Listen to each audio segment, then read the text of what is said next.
He's live and he's local. It's the Morning Drive with Johnny D. So what I highly recommend is when you get to the office or back home from the gym, whatever it might be, just go to the YouTube page this morning, type in Cova Sports TV, and we could try to figure out what Suave has got going on this morning. As your title is what now? Reaper of Souls. I get it. It's The Undertaker. We just took the soul of the Cincinnati Bengals. Rest in peace. So everything cool we saw last night with Monday Night Football, with Josh Allen and my Buffalo Bills, with Jaden Daniels and the Washington Commanders, you had to ruin this morning with a WWE reference, is what you're telling me. It ain't ruined. We just put the tombstone on the Cincinnati Bengals, and everyone that talked about the Washington Commanders, well, your Reaper of Souls has taken the souls of everyone else. All right. And all you bettors, sorry that you lost your bet. All right, we got another testament. And this is actually for you, JD. Okay. From the 757. First of all, you have not been to the mountaintop. That hasn't happened yet with the Bills. Second of all, it's over 30 years now. I love 25 plus. Face man, we're getting old. Just yesterday, you were playing basketball with guys with the last name Chalk and Spruill. That is true, man. And for a coach named Butterfield. Hey, here's the deal. Let me just counter-argue. I have been to the mountaintop, man. I've been to the mountaintop 4 times. I've been kicked off the mountain 4 times. 4 times. There's nothing worse. And I brought it up in hour number 1, talking about group chats and texts during your team playing. And how I'm just offended by J-Lo even reaching out to me 10 minutes into the Bills game talking about how good the defense looked. Okay. But you're also talking about a dude who I'm scorned. I've been to 4 straight Super Bowl parties, J-Lo, kicked out. Like my college years were spent going to Super Bowl parties only to be embarrassed 3 of them by halftime. I laughed. I was out. Boom, done. So that's kind of why I don't like to be outside of my kid and my family. I don't like to interact with people during the Bills games. So there's the backstory there, bro. Just saying. Coming up next is our all in or all out segment. I'm going to pose one to you. You got to tell me, are you all in or all out? You ready? All right, let's hear it. Arch Manning. I guess all in. That pedigree, it's hard to go against that. I was maybe a little bit skeptical coming into college just because is he skating by on name only?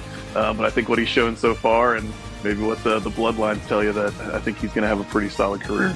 All right, good stuff. Well, you can check him out at The Athletic. Also follow him on the X at Williams_Justin. And so you're looking at the conference. They're 0-3. You guys are 3-0. How are you feeling about your team right now moving forward?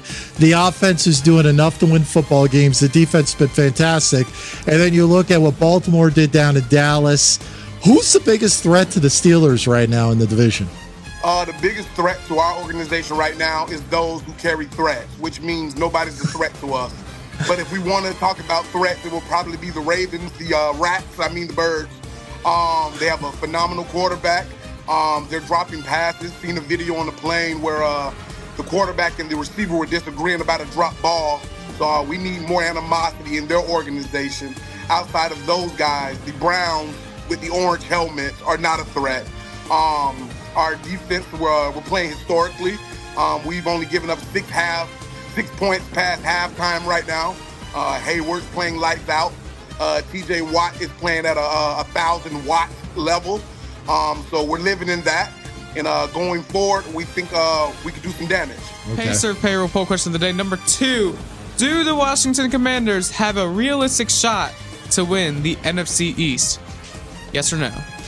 And 100% of the votes say yes, they do. There we go. Hey, you still got plenty of time to chime in. Love to hear from Cowboy Nation this morning.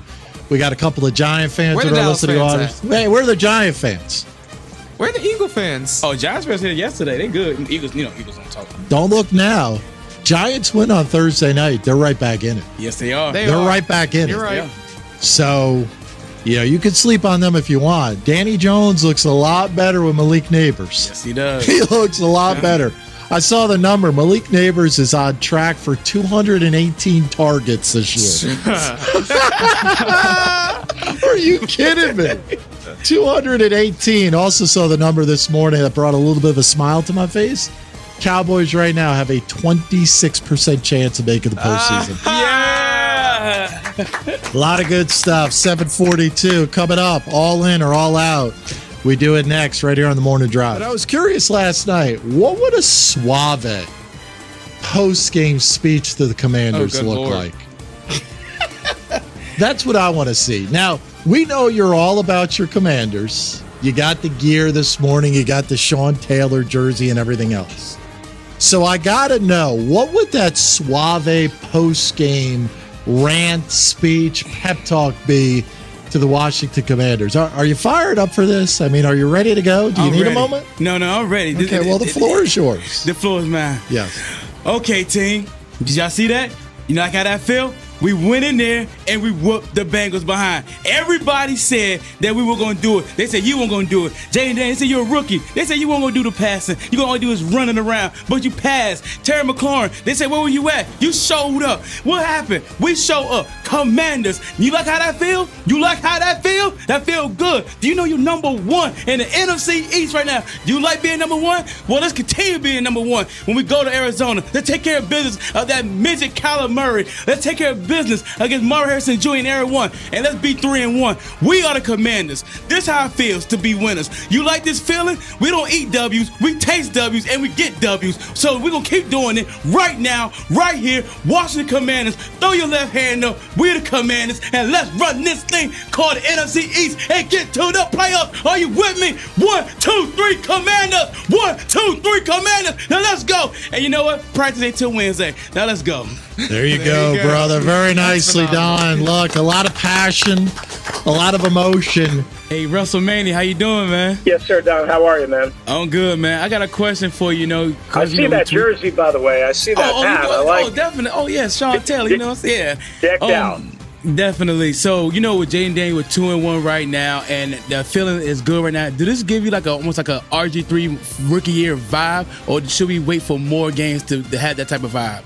It's a great question. Yes. Here's what I would sort of compare it to, and again, sort of compare it. If you remember in that year, I think it was week 5 or week 6 against Minnesota, where he had big long pull-away touchdown. Yes. Now, again, Jaden didn't have that last night. It was more with his arm and obviously the short touchdown run, but it had elements of that.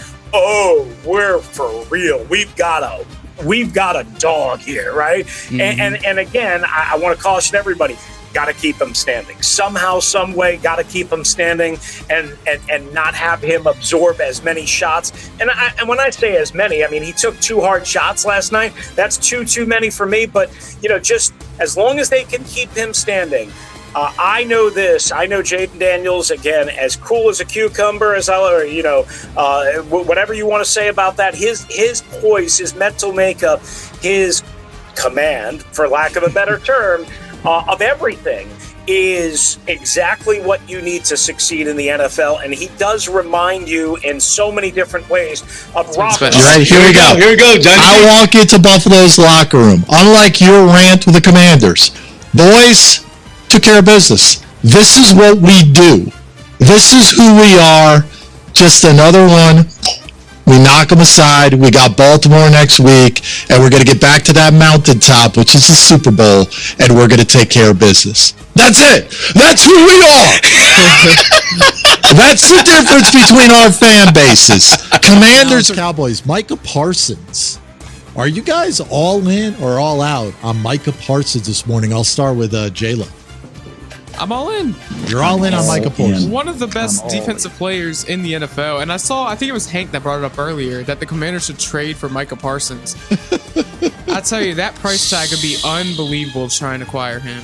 Not to mention we'd have to pay him. Yeah, so you're all in, Suave. I'm all in. Yeah, I'm all in with Micah Parsons. I mean, he's still one of the best linebackers in the NFL. Hands down. And he is a defense. He is the whole entire Cowboy defense. And yes. And if we were to get him like Hank said, just imagine our defense with our front four. So I'm all in. You're going to be all in? I'm all in. I'm going to stay all in on Micah Parsons, but some interesting numbers talking about Micah Parsons, which I'm not a fan of publicly undressing your teammates. I think that's something that you probably need to do behind closed doors. I agree. Because there wasn't a lot of eyes in that message. if you noticed. There wasn't a lot of accountability on me. It was a lot of point out the secondary and everybody else. But 2023, you're talking about a dude, 14 sacks, 18 total for loss. So far this year, 1. Live and he's local. It's the Morning Drive with Johnny D.